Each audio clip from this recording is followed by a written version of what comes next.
Hello and welcome back to another YouTube video. Thank you for tuning in once again. This is a really quick video and it's a frequently asked question that I get, and that is, should I use an interest-only mortgage or should I use a repayment mortgage? And I'm going to explain it all in this video. Okay, I've been working like 3 jobs, probably why I never see ya. And just a caveat before we get started, I'm no financial expert, I'm no mortgage broker, and these decisions have completely got to be your own because a mortgage comes with an element of risk and you put yourself at great financial risk if you don't know what you're doing.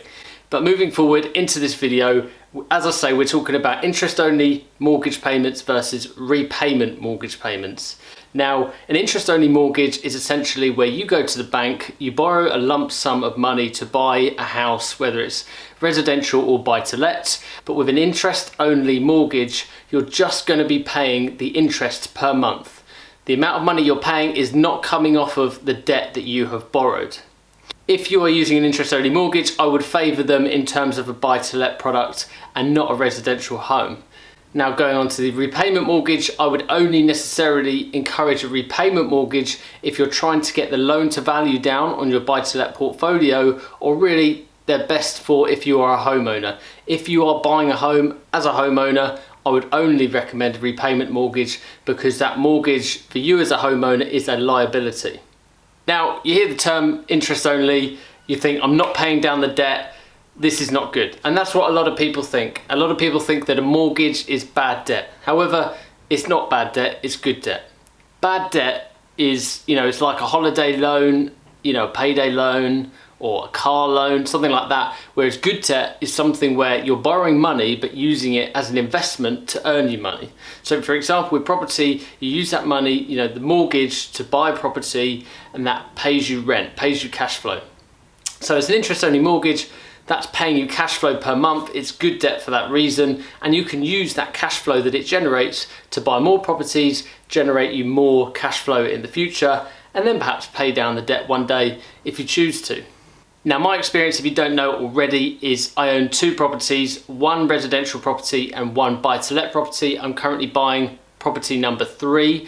So of course I have experience with a repayment mortgage and an interest-only mortgage, and hence I know a bit about them, and I've learned most of my information off of my mortgage broker, who is very knowledgeable.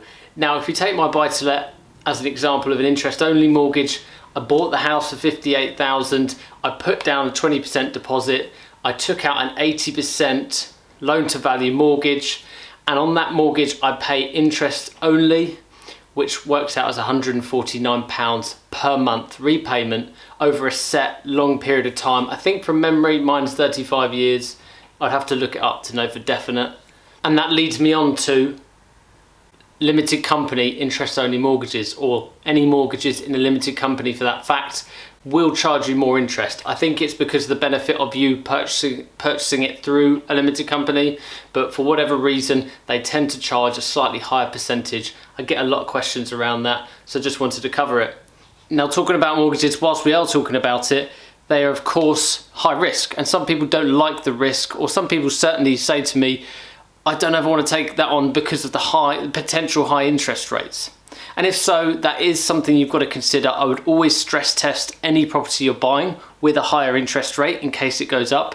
But to try and alleviate some of that risk, when you buy the property in the first place, why not take out a long-term or a fixed-term mortgage? You can get them for 5 or 10 years now, and at least then that gives you security for a fixed amount of time, that you know exactly what you're paying on that property and that it's not going up in line with the interest rate.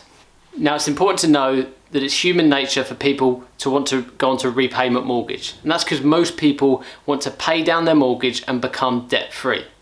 But it's important to know in this instance that rich people often have a lot of debt, or have had a lot of debt during their journey to building up their wealth. Now, to finish off on this video, it's important to know what happens at the end of the term. That's a common question. What happens when you get to the end of your 25 or 35 year mortgage term and you have to pay the money back to the bank?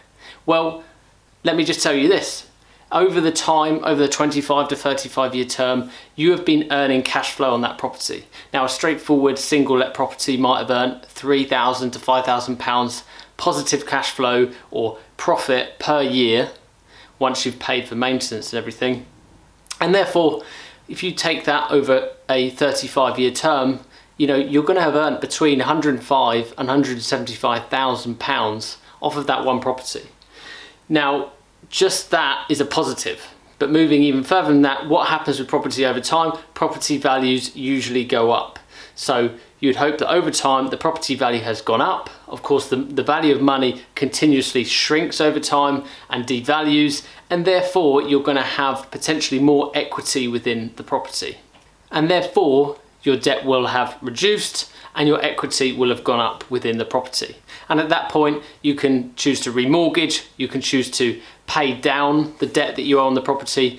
But either way, in that 25 or 35-year term, there's going to be several opportunities where you have to move on to a new mortgage product, and you can switch depending what your strategy is, whether you're growing or whether you're looking to reduce down your debts and your risk, essentially.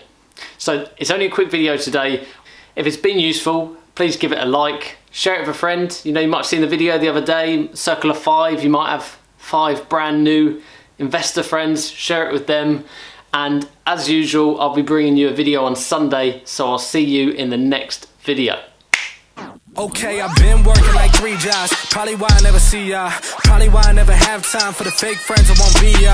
Oh God, I've been running now. Up early when the sun is out. Not setting out my own soul, but those real ones, they coming out.